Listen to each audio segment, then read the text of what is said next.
पत्रकार भाइयों एवं बहनों, आप सभी को मेरा सादर नमस्कार।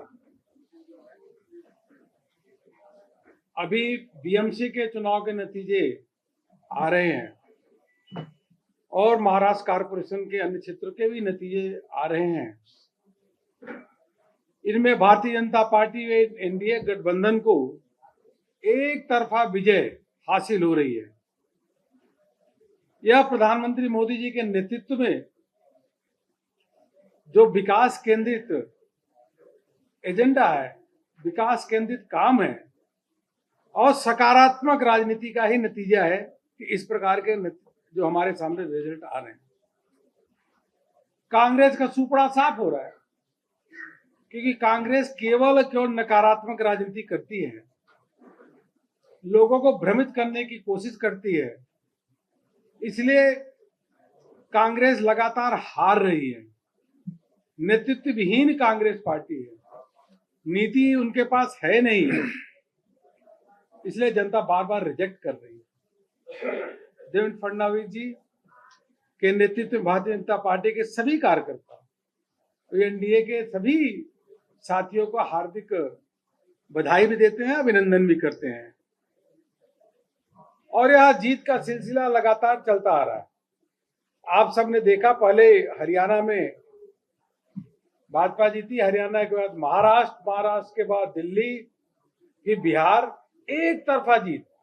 यह सब प्रधानमंत्री जी के नेतृत्व पे भरोसा और विश्वास का ही नतीजा है कि ऐसा रिजल्ट आ रहा है और देश की जनता पूरा विश्वास व्यक्त कर रही है। मित्रों, उसी क्रम में देखें तो माननीय मोदी जी के नेतृत्व में यह विकसित भारत जी राम जी का कानून बनाया गया और इस कानून बनाने के माध्यम से यह सुनिश्चित किया जाएगा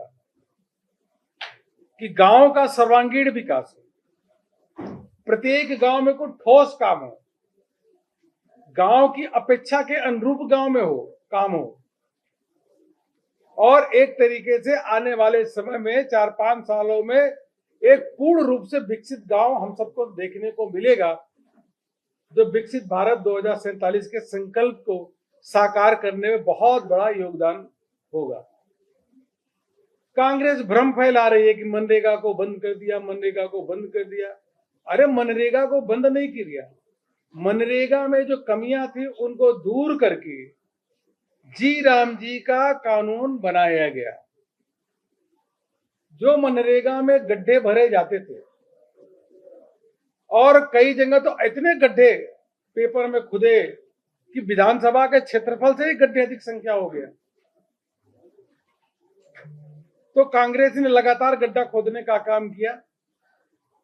इस बिल के माध्यम से अब यह सुनिश्चित होगा कि गांव में तालाब बनेगा, गांव में नाली बनेगी, जी राम जी के एक्ट के अंतर्गत जो पैसा मिलेगा, गांव में वेयर हाउस बनेगा, गांव में सिलाई कढ़ाई का सेंटर बनेगा। तो ऐसे अनेकों काम, ठोस काम गांव में होंगे, स्कूल बनेंगे, नर्सिंग होम बनेगा, तो यह ठोस काम होगा। दूसरी बात, जब 100 दिन से बढ़ा करके 125 दिन काम करने का अधिकार दिया गया, तो सामान्य से सामान्य व्यक्ति सोच सकता है, कह सकता है कि इसका मतलब पैसा केंद्र सरकार अधिक देगी। फिर भी कांग्रेस कह रही कि नहीं नहीं, पैसा काट देगी, पैसा कम देगी। अरे भाई, एक तरफ हम कह रहे हैं कि 100 से के जगह 125 काम करने का दिन सुनिश्चित करेंगे।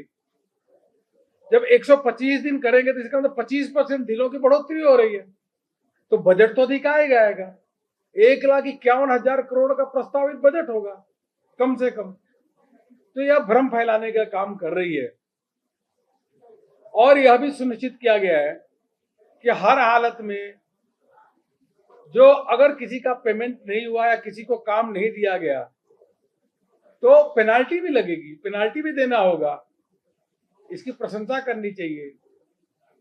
पूरे देश भर में माननीय प्रधानमंत्री जी का अभिनंदन कर रहे हैं, आभार व्यक्त कर रहे हैं कि मनरेगा से बदल करके जो जी राम जी का कानून आया है वह इतना अच्छा कानून है कि वह लोगों के जीवन स्तर को उठाएगा, उसी के साथ साथ गांव में भी अच्छा विकास होगा, इसलिए इसकी तारीफ हो रही है। फिर भी कांग्रेस और सोनिया गांधी जी का भी मैंने वीडियो देखा, पता नहीं किस प्रकार के भ्रम फैलाने की बात कर रही है। इसलिए कांग्रेस के लोगों को बिल पूरा पढ़ना चाहिए। जो करप्शन होता था, हम सबने देखा कि बहुत सारे जगह ऐसे भ्रष्टाचार होते थे कि मनरेगा में पैसा चला जाता था, लेकिन वहां कोई काम ही नहीं होता था, उसका कोई सोशल ऑडिट नहीं होता था। ऑडिट हो भी जाता था तो पंजाब और पश्चिम बंगाल की सरकार उसमें कार्रवाई नहीं करती थी। तो अब इसमें जो है पूरी तरीके से इनका ऑडिट होगा, बायोमेट्रिक्स का उपयोग होगा, एआई का उपयोग होगा, सारे प्रकार से जो है अपने जो डिजिटल तंत्र है उनका उपयोग करके यह सुनिश्चित किया जाएगा कि जो पैसा जा रहा एक एक रुपए विकास के लिए खर्च हो। एक और कांग्रेस ने भ्रम फैलाया कि नहीं केंद्र से योजना बनेगी। अरे केंद्र से योजना नहीं बनेगी भैया, एक ग्राम सभा प्रस्तावित करेगा, ग्राम सभा प्रस्ताव पारित करेगा कि हमारे यहाँ स्कूल की पहले जरूरत है, तालाब की जरूरत है, नाली की जरूरत है, डिस्पेंसरी की जरूरत है, वेयर हाउस की जरूरत है, स्टोरेज की जरूरत है। एक ग्राम सभा तय करेगा, तो जो ग्राम सभा तय करेगा वही उस पर काम होगा। अगली साल तो दूसरा अपना एजेंडा में लेकर के ग्राम सभा तय कर सकता है। और इसका कांग्रेस विरोध करके भ्रम फैला रही है, उनको लाभ नहीं होगा। जितना नकारात्मक राजनीति कांग्रेस करेगी उतने गड्ढे में जाएगी और जा रही है। जितना डिस्ट्रक्टिव पॉलिटिक्स कांग्रेस करेगी उतना ही गड्ढे में लगातार निरंतर जाएगी। हमने यह तय किया है कि ग्राम चौपाल तक भारतीय जनता पार्टी के कार्यकर्ता जाएंगे और लोगों के साथ बैठेंगे, कृषि श्रमिक के साथ बैठेंगे और उनसे बात करेंगे और उनको समझाएंगे और मोदी जी का अभिनंदन का प्रस्ताव पारित होगा। अब कहते हैं कि गांधी जी का नाम हटा दिया। अरे गांधी जी का नाम कैसे हटा दिया भाई? पहले जवाहरलाल नेहरू के नाम से योजना थी, बाद में गांधी जी का नाम जोड़ा, तो पहले क्यों नहीं गांधी जी का नाम था? मैं कांग्रेस के लोगों से पूछना चाहूंगा, आखिर भगवान राम का विरोध क्यों? भगवान राम के नाम का इतना विरोध क्यों कांग्रेस पार्टी करती है? राम मंदिर का विरोध करना, फिर राम सेतु का विरोध करना, ऐसे जब जब भगवान राम का नाम आता है तो कांग्रेस पार्टी विरोध करने का काम करती है। और वही अब बिल में नाम आया, जी राम जी आया, तो उसका कांग्रेस पार्टी विरोध कर रही है, ये पाप कर रही है। इसलिए कांग्रेस का कोई भविष्य नहीं है, मान के चलेगा, दिशा विहीन कांग्रेस पार्टी है। मित्रों, राजस्थान में भारतीय जनता पार्टी की सरकार भजन लाल जी के नेतृत्व में इतना अच्छा काम करे, 2 साल पूरा हुआ। हम सब ने देखा कि राजस्थान में जो परीक्षाएं हुई है, जो वह परीक्षा 250 से ऊपर परीक्षाएं हुई है, जो 350 से ऊपर परीक्षाएं, चाहे इंटरव्यू से लेकर के सारी जोड़ दी, तो एक भी परीक्षा में कोई पेपर लीक नहीं हुआ, एक भी धांधली नहीं हुई। यही गहलोत की सरकार थी, सभी पेपर लीक होते थे, बसों में बैठा करके पेपर दिया जाता था, परीक्षा का प्रश्न पत्र दिया जाता था, पेपर बिकते थे, सरेआम पेपरों की बोली लगाई जाती थी। जो लड़कियां जाती थी परीक्षा देने के लिए, उनका कभी यहाँ कमीज काट के देखा जाता था कि नकल तो नहीं है, मोजे तक निकलवाए जाते थे। और तो और गहलोत की सरकार थी तो आपको ध्यान होगा कि मोबाइल टावर बंद कर दिए जाते थे, इंटरनेट बंद कर दिया जाता था। आज भजन लाल जी के नेतृत्व में इतनी परीक्षाएं हुई है, एक बार भी मोबाइल टावर नहीं बंद हुआ और एक बार भी पेपर लीक नहीं हुआ, और 1 लाख से अधिक लोगों को रोजगार पत्र दे दिया। और अगले जो 1,44,000 यह जो है उनकी भर्ती का कैलेंडर जारी कर दिया। ये होता है युवाओं का विश्वास प्राप्त करने वाली सरकार, युवाओं के हित की सोचने वाली सरकार भजन लाल जी की सरकार है। मैं आदरणीय भजन लाल जी मुख्यमंत्री का हार्दिक अभिनंदन करता हूं कि इस प्रकार से उन्होंने लोगों को नौकरी उपलब्ध कराई और एक भी पेपर लीक नहीं हुआ। उसी के साथ साथ अनेकों ऐसे काम जो ERCP था, उसमें तो लोग बहुत, रामजल सेतु लिंक परियोजना, ये इतनी बड़ी परियोजना आखिर यह गहलोत के समय तो हुई नहीं, कांग्रेस के समय हुई नहीं, केवल दोषारोपण करने का काम करते थे।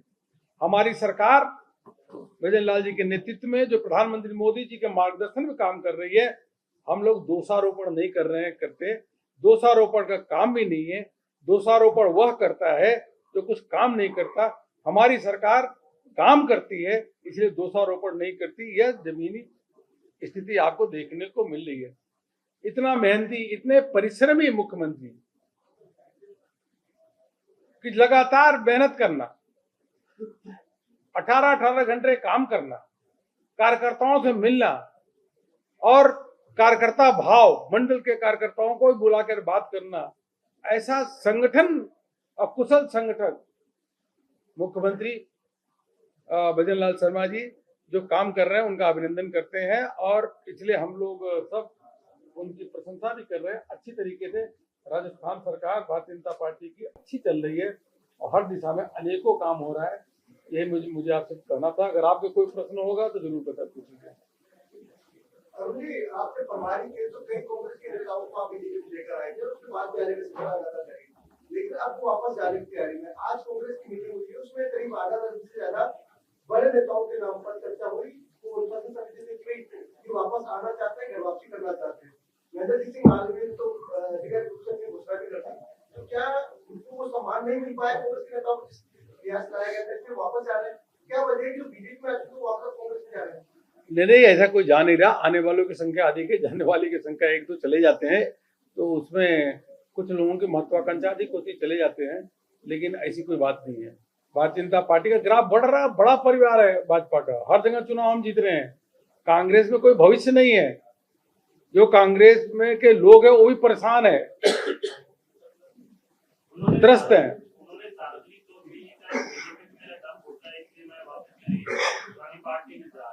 चलिए भाई, अरे एक आध नेता चलेगा, क्या फर्क पड़ता है। भारतीय जनता पार्टी कार्यकर्ताओं की पार्टी है, लाखों कार्यकर्ता काम कर रहे हैं और हमारे कार्यकर्ता जो है, नेता और कार्यकर्ता बराबर ही है, कोई अंतर नहीं पड़ता। हाँ जी भैया,